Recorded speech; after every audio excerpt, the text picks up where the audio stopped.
प्रिय व्यूअर्स, परीक्षा expert official channel के डेली स्टैटिक जीके सीरीज में आपका स्वागत है। इस सीरीज में हम प्रतिदिन आपके लिए UPSC, state PSC, SSC, RRB banking तथा विविध परीक्षाओं से संबंधित 10 प्रश्न व्याख्या सहित लेकर प्रस्तुत होंगे। हम आशा करते हैं कि ये प्रश्न आपकी परीक्षाओं की तैयारी में सहायक सिद्ध होंगे। चलिए शुरू करते हैं पहले क्वेश्चन से। शून्यकाल संसदीय व्यवस्था को किस देश की देन है? ऑप्शन ए भारत की, ऑप्शन बी अमेरिका की, ऑप्शन सी ब्रिटेन की, ऑप्शन डी स्विट्जरलैंड की। इसका सही आंसर है ऑप्शन ए भारत की। चलिए एक्सप्लेनेशन देख लेते हैं। प्रश्नकाल की तरह प्रक्रिया के नियमों में शून्यकाल का उल्लेख नहीं है। इस प्रकार यह तत्काल सार्वजनिक महत्व के विभिन्न मामलों को उठाने के लिए सदस्यों हेतु उपलब्ध एक अनौपचारिक उपकरण है। शून्यकाल प्रश्नकाल के तुरंत बाद शुरू होता है और इसे सदन के नियमित कार्य के कार्यकृत के साथ किया जाता है। दूसरे शब्दों में प्रश्नकाल और कार्यक्रम तय करने के मध्य के काल को शून्यकाल कहते हैं। संसदीय प्रक्रिया में यह नवाचार भारत की देन है तथा यह वर्ष 1962 से जारी है। यह सामान्यतः दोपहर 12 बजे से 1 बजे तक होता है, परंतु 2014 के बाद से राज्यसभा में शून्यकाल का समय प्रश्नकाल से पूर्व सुबह 11 बजे से दोपहर 12 बजे हो गया है, जबकि लोकसभा में यह पूर्ववत प्रश्नकाल के बाद दोपहर 12 बजे से अपराह्न 1 बजे तक हो गया है। चलिए अगला क्वेश्चन देख लेते हैं। भारतीय संसद के दोनों सदनों की संयुक्त बैठक किस विषय पर होगी? ऑप्शन ए संविधान संशोधन विधेयक, ऑप्शन बी धन विधेयक, ऑप्शन सी साधारण विधेयक, ऑप्शन डी भारत के राष्ट्रपति का निर्वाचन। इसका सही आंसर है ऑप्शन सी साधारण विधेयक। चलिए एक्सप्लेनेशन देख लेते हैं। भारत में संसद के दोनों सदनों की संयुक्त बैठक का प्रावधान अनुच्छेद 108 में वर्णित है। उल्लेखनीय है कि संयुक्त बैठक साधारण विधेयक या वित्त विधेयक के मामलों में ही आहुत की जा सकती है। धन विधेयक या संविधान संशोधन के बारे में इस प्रकार की संयुक्त बैठक आहुत करने की कोई व्यवस्था नहीं है। धन विधेयक के मामलों में संपूर्ण शक्तियां लोकसभा को है, जबकि संविधान संशोधन विधेयक के मामले में विधेयक को दोनों सदनों में अलग अलग पारित होना आवश्यक है। नेक्स्ट क्वेश्चन देख लेते हैं। निम्नलिखित में से कौन यह प्रमाणित करता है कि कोई विधेयक धन विधेयक है या नहीं? ऑप्शन ए राष्ट्रपति, ऑप्शन बी लोकसभा अध्यक्ष, ऑप्शन सी वित्त सचिव, ऑप्शन सी वित्त मंत्री। इसका सही आंसर है ऑप्शन बी लोकसभा अध्यक्ष। एक्सप्लेनेशन देख लेते हैं। कोई विधेयक धन विधेयक है या नहीं, इसका विनिश्चय संविधान के अनुच्छेद 110(3) के अनुसार लोकसभा अध्यक्ष द्वारा किया जाता है और यह अंतिम होता है। अनुच्छेद 110(4) के अनुसार जब धन विधेयक राज्यसभा को प्रेषित किया जाता है, तब उसे अनुमति के लिए राष्ट्रपति के समक्ष प्रस्तुत किया जाता है। तब उसे लोकसभा का अध्यक्ष धन विधेयक के रूप में हस्ताक्षर सहित पृष्ठांकन कर प्रभावित करता है। नेक्स्ट क्वेश्चन देख लेते हैं। निम्न में से कौन सा सही सुमेलित नहीं है? ऑप्शन ए नीति निर्मोदन प्रस्ताव, बजट की मांग को घटाकर 1 रुपया कर दिया जाए। ऑप्शन बी लेखानुदान, बजट प्रस्तुतिकरण एवं बजट मांगों को सदन से पारित होने के मध्य के समय प्रशासनिक व्यय को पूरा करने के लिए। ऑप्शन सी सांकेतिक प्रस्ताव, बजट की मांग में से 100 रुपए कम कर दिए जाएं। ऑप्शन डी मितव्ययता प्रस्ताव, बजट की मांग में से 1000 रुपए कम कर दिए जाएं। इसका सही आंसर है ऑप्शन डी मितव्ययता प्रस्ताव, बजट की मांग में से 1000 रुपए कम कर दिए जाएं। एक्सप्लेनेशन देख लेते हैं। सही सुमेलन इस प्रकार है। नीति निर्मोदन प्रस्ताव में बजट की मांग को घटाकर 1 रुपया करने का प्रावधान है। लेखानुदान बजट प्रस्तुतिकरण एवं बजट मांगों को सदन से पारित होने के मध्य के समय में प्रशासनिक व्यय को पूरा करने के लिए है। सांकेतिक प्रस्ताव बजट की मांग में से 100 रुपए कम कर दिए जाने से है। मितव्ययता प्रस्ताव बजट की मांग में से एक निर्दिष्ट राशि घटा दिए जाने से है। अगला क्वेश्चन देख लेते हैं। भारतीय संसद किस विधि द्वारा कार्यपालिका पर नियंत्रण करती है?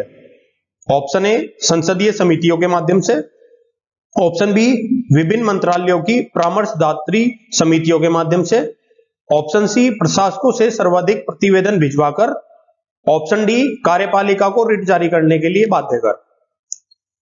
इसका सही आंसर है ऑप्शन ए संसदीय समितियों के माध्यम से। एक्सप्लेनेशन देख लेते हैं। संसद अपने समक्ष लाए गए विषयों का प्रभावकारी ढंग से स्वयं निष्पादन नहीं कर सकती है। संसद के कार्य विविध, जटिल और वृहद हैं। साथ ही संसद के पास न तो पर्याप्त समय है, न ही आवश्यक विशेषज्ञता, जिससे कि समस्त विधायी उपायों एवं अन्य मामलों की गहन छानबीन हो सके। इसलिए संसद अपने कर्तव्यों का निर्वहन करने के लिए विभिन्न संसदीय समितियों का गठन करती है, जिनमें शामिल हैं लोक लेखा समिति, प्राक्कलन समिति, विशेषाधिकार समिति आदि। नेक्स्ट क्वेश्चन देख लेते हैं। सूचना का अधिकार के संबंध में निम्नलिखित कथनों में से कौन सा सही है? ऑप्शन ए यह एक राजनीतिक अधिकार है। ऑप्शन बी यह एक संवैधानिक अधिकार है। ऑप्शन सी यह एक विधिक अधिकार है। ऑप्शन डी यह एक सामाजिक अधिकार है। इसका सही आंसर है ऑप्शन सी, यह एक विधिक अधिकार है। चलिए एक्सप्लेनेशन देख लेते हैं। सूचना का अधिकार अधिनियम 2005 के तहत सूचना का अधिकार एक विधिक अधिकार है। इस अधिनियम के अंतर्गत प्रत्येक नागरिक को यह विधिक अधिकार है कि वह सार्वजनिक संस्थानों में आवश्यक सूचना मांग सके और सूचना न मिलने पर अपील कर सके। नेक्स्ट क्वेश्चन देख लेते हैं। अनुच्छेद 124(3) के अनुसार उच्चतम न्यायालय में न्यायाधीशों की नियुक्ति के लिए निम्नलिखित में से कौन सी योग्यता होनी चाहिए? नंबर 1, वह भारत का नागरिक हो। नंबर 2, एक या अधिक उच्च न्यायालय का कम से कम 7 वर्ष तक न्यायाधीश रहा हो। नंबर 3, एक या अधिक उच्च न्यायालय में कम से कम 10 वर्ष तक अधिवक्ता रहा हो। ऑप्शन ए 1, 2 और 3, ऑप्शन बी 1 और 3, ऑप्शन सी 1 और 2, ऑप्शन डी 2 और 3। इसका सही आंसर है ऑप्शन बी 1 और 3। अगला क्वेश्चन देख लेते हैं। अनुच्छेद 124(3) के अनुसार उच्चतम न्यायालय में न्यायाधीशों की नियुक्ति के लिए निम्नलिखित योग्यताएं होनी चाहिए। 1, वह भारत का नागरिक हो। 2, उसे किसी उच्च न्यायालय का कम से कम 5 साल के लिए न्यायाधीश होना चाहिए। नंबर 3, उसे उच्च न्यायालय या विभिन्न न्यायालयों में मिलकर 10 वर्ष तक वकील होना चाहिए। नंबर 4, राष्ट्रपति के मत में उसे सम्मानित न्यायवादी होना चाहिए। नेक्स्ट क्वेश्चन देख लेते हैं।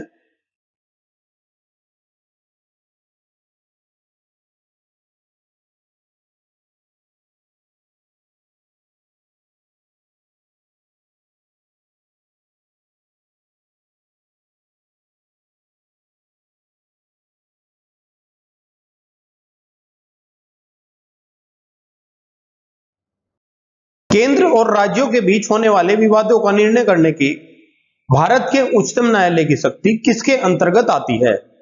ऑप्शन ए परामर्शी अधिकारिता के अंतर्गत, ऑप्शन बी अपीलीय अधिकारिता के अंतर्गत, ऑप्शन सी मूल अधिकारिता के अंतर्गत, ऑप्शन डी रिट अधिकारिता के अंतर्गत। इसका सही आंसर है ऑप्शन सी मूल अधिकारिता के अंतर्गत। एक्सप्लेनेशन देख लेते हैं। भारतीय संविधान के अनुच्छेद 131 के अंतर्गत केंद्र एवं राज्यों के बीच 2 या अधिक राज्यों के बीच होने वाले विवादों पर निर्णय करने की भारत के उच्चतम न्यायालय की शक्ति मूल या आरंभिक अधिकारिता के अंतर्गत आती है। किसी अन्य न्यायालय को इस तरह का विवाद निपटाने की शक्तियां प्राप्त नहीं है। नेक्स्ट क्वेश्चन देख लेते हैं। सर्वोच्च न्यायालय में तदर्थ न्यायाधीशों की नियुक्ति होती है जब ऑप्शन ए कतिपय न्यायाधीश दीर्घकालीन अवकाश पर होते हैं, ऑप्शन बी स्थायी नियुक्ति के लिए कोई उपलब्ध नहीं होता है, ऑप्शन सी न्यायालय के समक्ष लंबित वादों में असाधारण वृद्धि होती है, ऑप्शन डी न्यायालय के किसी सत्र के लिए न्यायाधीशों का कोरम पूरा नहीं होता है। इसका सही आंसर है ऑप्शन डी, न्यायालय के किसी सत्र के लिए न्यायाधीशों का कोरम नहीं होता है। एक्सप्लेनेशन देख लेते हैं। संविधान के अनुच्छेद 127(a) के अनुसार जब कभी कोरम पूरा करने में स्थायी न्यायाधीशों की संख्या कम हो रही हो तो भारत का मुख्य न्यायाधीश किसी उच्च न्यायालय के किसी न्यायाधीश को अस्थायी काल के लिए उच्चतम न्यायालय में तदर्थ न्यायाधीश नियुक्त कर सकता है। ऐसा वे संबंधित उच्च न्यायालय के मुख्य न्यायाधीश के परामर्श से एवं राष्ट्रपति की पूर्ण मंजूरी के बाद ही कर सकते हैं। इस पद पर नियुक्त व्यक्ति के पास उच्चतम न्यायालय के न्यायाधीश की अर्हता होनी चाहिए। नेक्स्ट क्वेश्चन देख लेते हैं। उच्चतम न्यायालय मामलों की सुनवाई नई दिल्ली में करता है परंतु किसी अन्य संस्थान पर भी सुनवाई कर सकता है।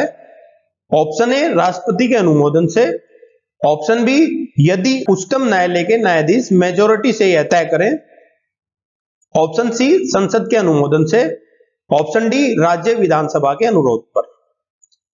इसका सही आंसर है ऑप्शन ए राष्ट्रपति के अनुमोदन से। एक्सप्लेनेशन देख लेते हैं। संविधान के अनुच्छेद 130 के अनुसार संविधान ने उच्चतम न्यायालय का स्थान दिल्ली घोषित किया है, लेकिन मुख्य न्यायाधीश को यह अधिकार है कि उच्चतम न्यायालय का स्थान कहीं और निर्धारित करे, लेकिन ऐसा वह राष्ट्रपति की पूर्व अनुमति के बाद ही कर सकते हैं। प्रिय व्यूअर्स, हम आशा करते हैं कि ये वीडियो आपको अच्छी लगी होगी। कृपया अपने फीडबैक एवं सजेशंस कमेंट बॉक्स में दें। हम आपके सजेशंस के अनुसार वीडियो को और बेहतर बनाने का प्रयास करेंगे। इस वीडियो की पीडीएफ प्राप्त करने के लिए आप हमारे टेलीग्राम चैनल से जुड़ सकते हैं, जिसका लिंक वीडियो के डिस्क्रिप्शन में दिया गया है। आप हमारी वेबसाइट www.parikshaexpert.com पर जाकर किसी भी एग्जाम की टेस्ट सीरीज ज्वाइन कर सकते हैं।